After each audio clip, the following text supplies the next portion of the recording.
मैं दूसरी बार एजीएस के दोस्तों से मिल रहा हूं और पहली बार रवि साहब से मिल रहा हूं। आज जब उनके बारे में बताया जा रहा था तो मुझे बहुत अच्छा लगा कि दो बातें हम में कॉमन हैं। हम दोनों इंजीनियरिंग के विद्यार्थी हैं। ये बात अलग है कि मैं फरार हो गया और उन्होंने पूरी की।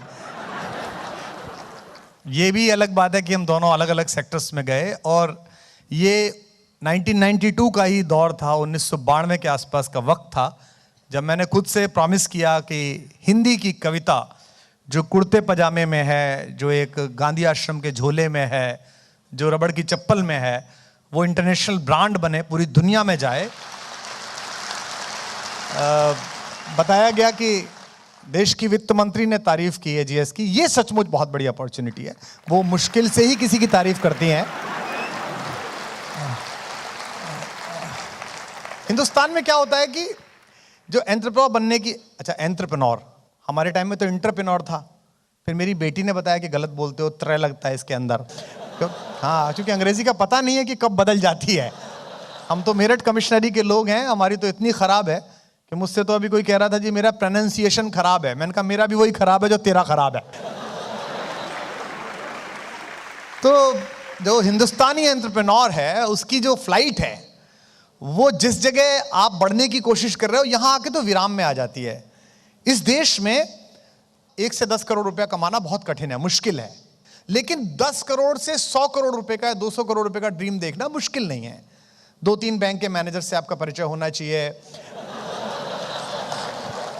उनके बारे में पता होना चाहिए कि ये हांगकांग जाना पसंद करते हैं, बैंकॉक या हरिद्वार जाना पसंद करते हैं। 10 से 100 करोड़ कमाना कोई मुश्किल काम नहीं है। 2 अच्छे एमबीए रखिए जिनको पीपीटी में महारत हो। हाँ, यहां भी बैठे होंगे बहुत सारे। तो 2-3 एमबीए अच्छे हो, 2-3 सीए अच्छे हो, कंपनी सेक्रेटरी अच्छा हो, 3 मैनेजर अच्छे हो, तो आप 100-200 करोड़ पर पहुंच जाते हैं। इस 100-200 करोड़ में पहुंचने में क्या होता है कि मर्सिडीज से लेके, घर से मतलब पत्नी के अलावा सब इंस्टॉलमेंट पे होता है। अब इसमें गणेश पूजा से लेके आपकी जयपुर वाली मौसी की लड़की का देवर, उस तक का इलाज आपको कराना है। क्योंकि आप 200 करोड़ के टर्नओवर के आदमी हो गए हैं। फिर आदमी कभी मतलब चादर खींचता है, कभी पैर खींचता है, कभी कंपनी को देखता है, कभी एम्प्लॉयज को देखता है, कभी बोनस देखता है, कभी दिवाली देखता है।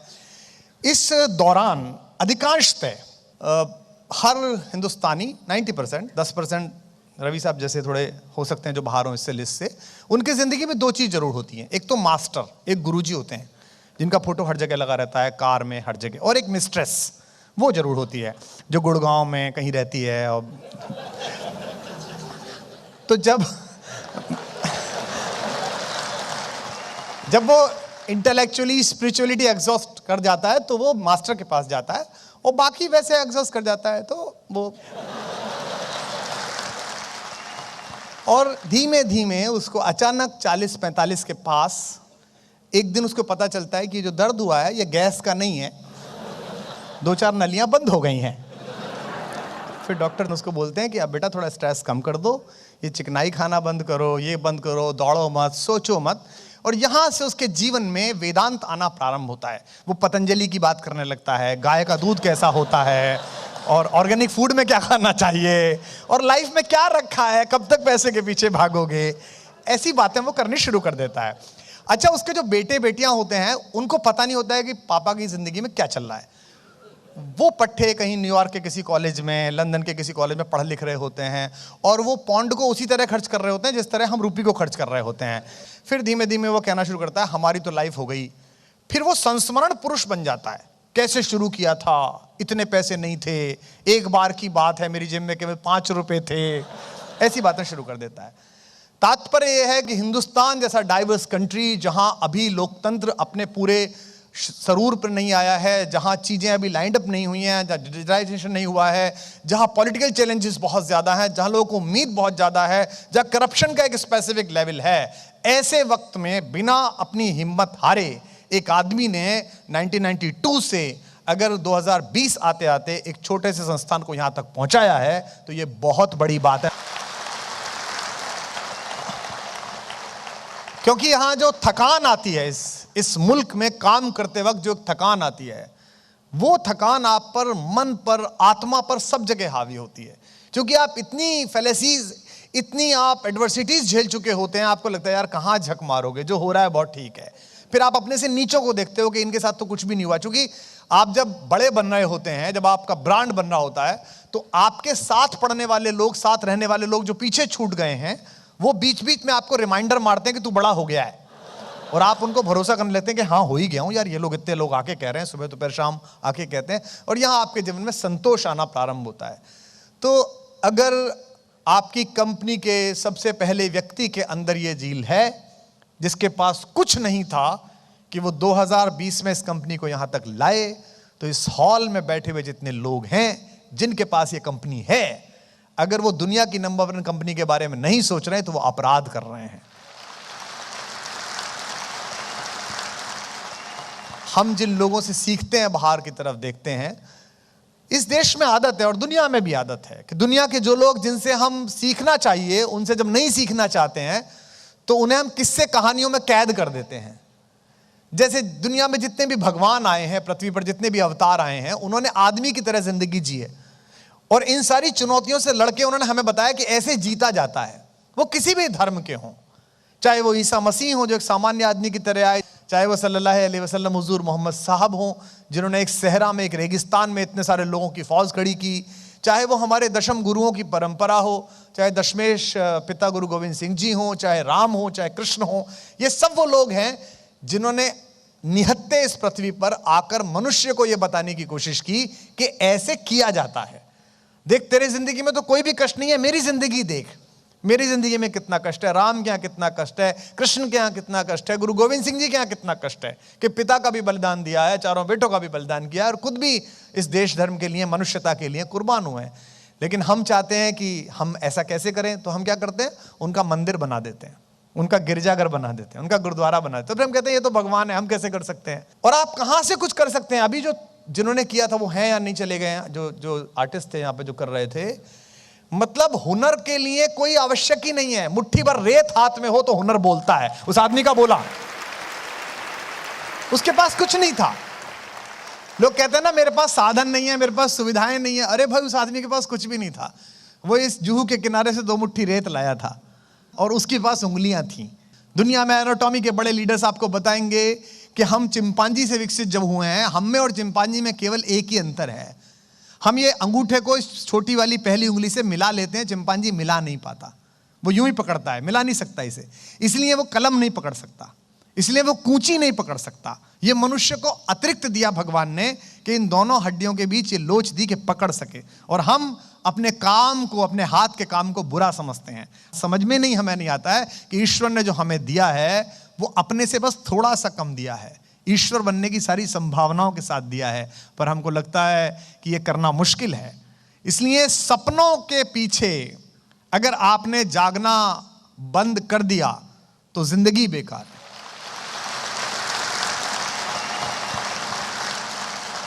और एक पल के बाद एक ऐसा वक्त आता है कि अगर आपने एज ए टीम लड़ लिया उस चुनौती से, तो आप हंस के याद करते हैं।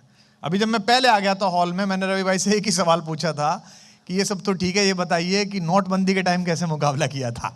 और उनके चेहरे पे एक स्माइल थी कि हाँ टफ था, वो हो गया था। लेकिन हम ये कहना हाँ टफ था, हो गया था, ये तो 1 सेकंड का वाक्य था, लेकिन इसमें आप सबकी जो रातें लगी होंगी, जो मेहनत लगी होगी, उसे मुझ जैसा आदमी महसूस कर सकता है। वो जो आंसू बाहर खड़े लोगों के थे जिनको पैसा नहीं मिल रहा था, उन सब आंसुओं को आंख के अंदर रोकने की जिद आपकी थी कि हम जल्दी से जल्दी कुछ ऐसा कर देंगे कि इनमें कोई आदमी रोए ना, किसी का आंसू ना निकले। जो भी हुआ है, हर आदमी को नोट मिल सके, हर आदमी को काम मिल सके।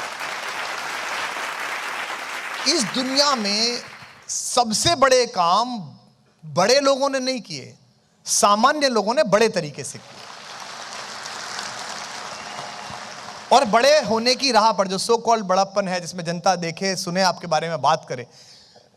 मैं जिस कस्बे में पैदा हुआ, गाजियाबाद जिले के पास एक छोटा सा कस्बा है पिलखवा, वहाँ चादरों वादरों का काम होता है। मेरे पिताजी टीचर थे। और हिंदुस्तान में जो शिक्षा है ना, वो आपको एक काम की तरह दी जाती है। जैसे विदेश में जो विश्वविद्यालय हैं, अगर कुछ लोग गए हों तो वहाँ क्या है कि एक बड़ा बिग बाजार टाइप का है, एक ओपन मार्केट है यूनिवर्सिटी।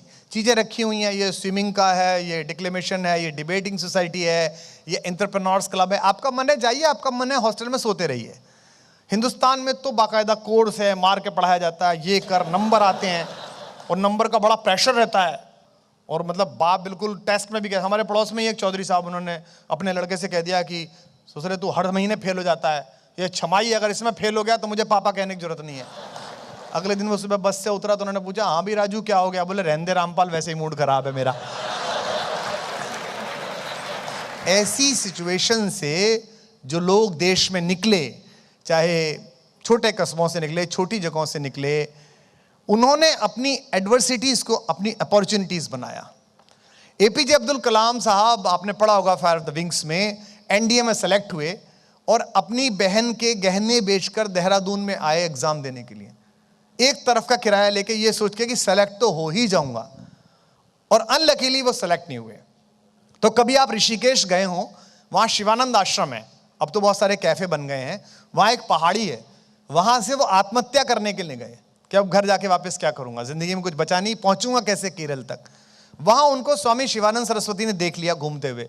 वो उठे थे पूजा से और खाने के लिए जा रहे थे, उन्होंने देखा एक लड़का बेचैन घूम रहा है, नीचे से नाप रहा है, पीछे जा रहा है, आगे आ रहा है। तो वो तुरंत गए, उन्होंने कहा बेटा क्या हो गया? तो उसने कहा साहब मैं मरना चाहता हूँ, मैं ऐसे से आया था, ये नाम है मेरा। तो शिवानंद जी उनको ले गए अपने आश्रम में कि अच्छा चलो सुबह देख लेना, अभी तो तुम खाना खा लो, तुम्हारा काम जो है उसे सुबह कर लेना। तो उन्हें वो ले गए, खाना खिलाया और उन्हें पैसे दिए किराए के कि वापस लौट जाओ। तो सुबह चलते समय एपीजे अब्दुल कलाम ने, जो युवक ही थे उस समय 17-18 साल के, उन्होंने शिवानंद सरस्वती से पूछा कि आप तो महात्मा हैं, भगवान के बहुत निकट हैं, मुझे बता सकते हैं कि मेरा एग्जाम भी अच्छा हुआ, मेरी इंटेंशन भी बड़ी पवित्र है, मेरी बहन ने अपना कड़ा बेच के मुझे भेजा, भगवान ने मुझे ये नौकरी क्यों नहीं दी? जो उत्तर उन्होंने दिया असफलता के बाद हर बार इस कहानी को दोहराइए। शिवानंद जी ने उस 17-18 साल के लड़के से कहा, जो बाद में देश की सबसे मोहब्बत पाने वाला आदमी बना, उसको कहा भगवान ने तुम्हें ये वाला काम इसलिए नहीं दिया क्योंकि शायद भगवान तुम्हें इससे बहुत बड़ा कोई काम देना चाहता है।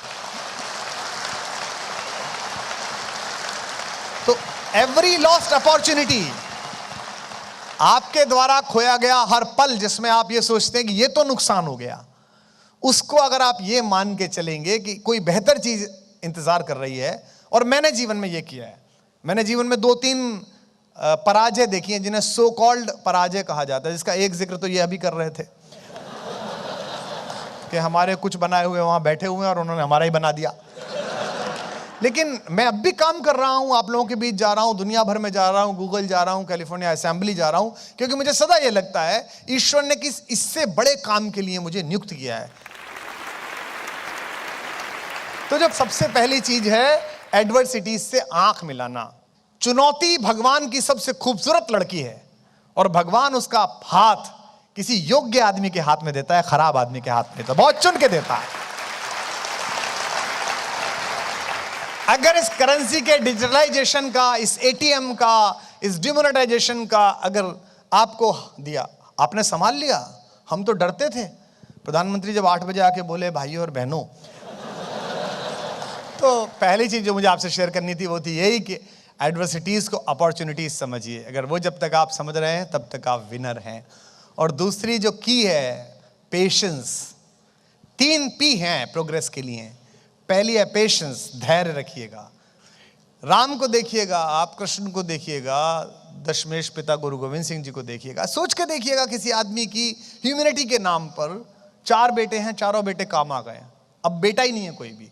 और गुरु गोविंद सिंह जी की पत्नी ने उनसे पूछा, माता सुंदरी ने, कि मेरी कोख खाली हो गई, चारों बेटे चले गए। जो उन्होंने जवाब दिया वो शायद उस कम्युनिटी के लिए आपकी तालियां हो जिसने इतना बड़ा बलिदान दिया। गुरुदेव ने कहा कि देश धर्म के वास्ते वार दिए सुत 4 और 4 मरे तो क्या हुआ, जीवित कई हजार, अभी तो हजारों बेटे मेरे जिंदा हैं। दूसरा है धैर्य, पेशेंस, कि आप धैर्य कितना रखते हैं अपने काम करने के लिए। अधैर्य हमें मरवाता है, जल्दबाजी हमें मरवाती है।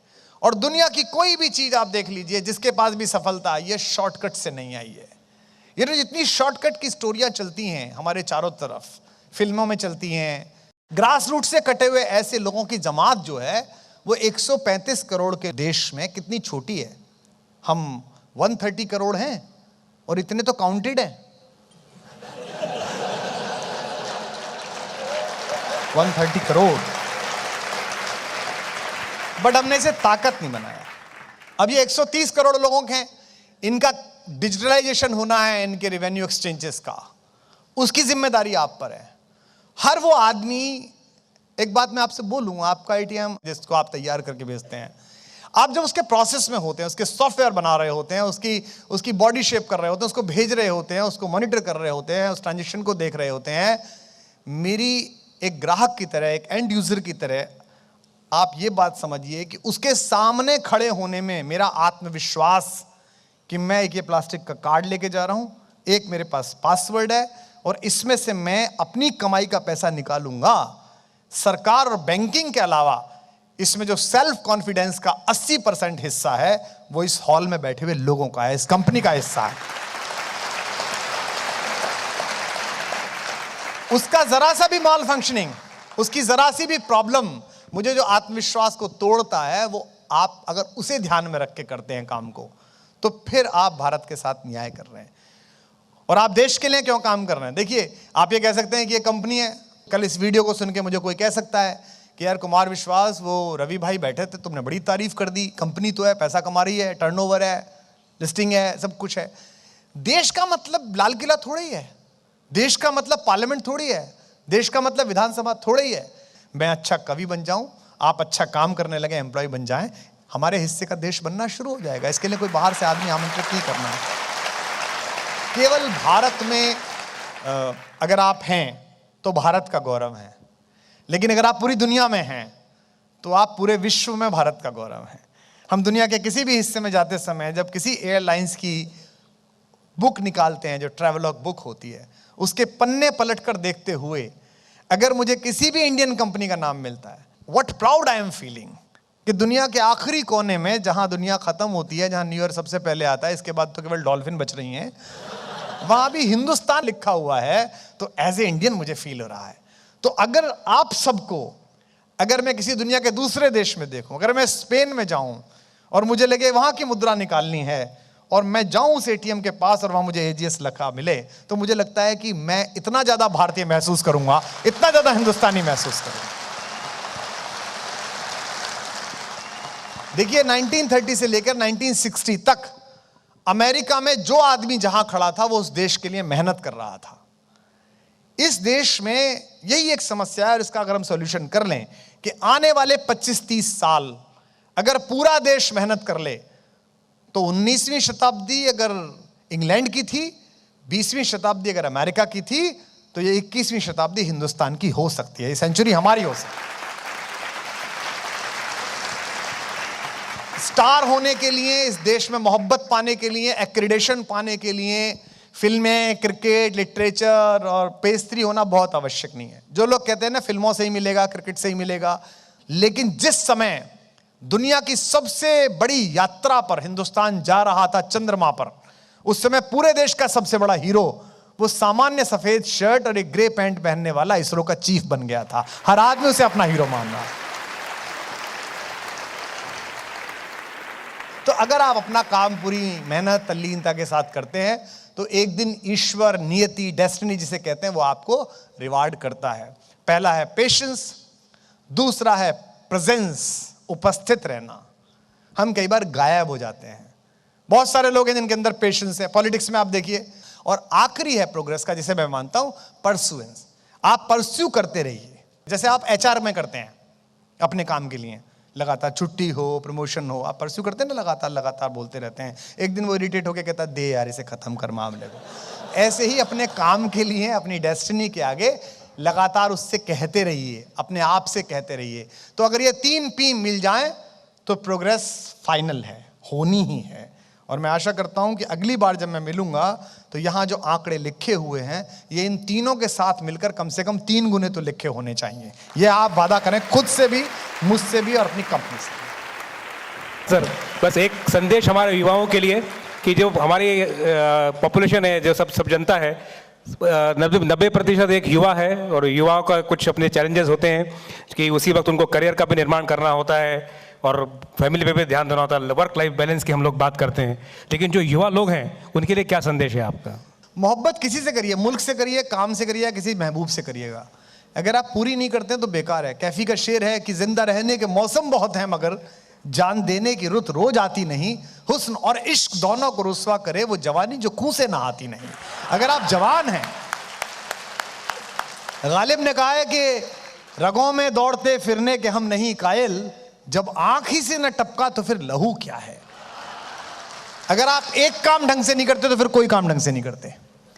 आधे आधे आधे मत होइएगा। आधे प्रेमी बने, आधे अच्छे एम्प्लॉयर बने, आधे अच्छे एम्प्लॉय बने, आधे अच्छे बेटे बने, आधे अच्छे भाई बने। जो करिए पूरा करिएगा। कृष्ण इसीलिए पूर्ण पुरुष हैं, इसीलिए कंप्लीट मैन हैं। एक शूटिंग शर्टिंग पहन के एक आदमी उतरता है, उसका मुंह चाटते हैं, कुत्ते नीचे लिख के आता है कंप्लीट मैन। वो कंप्लीट मैन नहीं है, कृष्ण कंप्लीट मैन है। कृष्ण बचपन जीते हैं तो ऐसा कि आज भी लाड़ से हिंदुस्तान की हर मां अपने बच्चे को कान्हा कहती है, मेरा कन्हैया, मेरा बेटा कहती है। कृष्ण जवानी जीते हैं तो ऐसी कि इश्क में पागल लड़के को आज भी कॉलोनी वाले कहते हैं कि बड़ा कन्हैया बना फिरता है ये। कृष्ण युद्ध रचाते हैं, स्ट्रेटेजिस्ट। जब मैनेजमेंट संभालते हैं तो ऐसा संभालते हैं कि 5 वनवासी लड़कों को दुनिया की सबसे बड़ी ताकत के सामने महाभारत में जीत दिला देते हैं। और कृष्ण जब ज्ञान देने पर आते हैं तो गीता जैसी किताब देते हैं जो सारे नोबेल पुरस्कारों से बड़ी है। तो जो भी करिए पूरा करिए, अधूरा कुछ मत करिए। बहुत बहुत शुक्रिया, धन्यवाद, लव यू ऑल।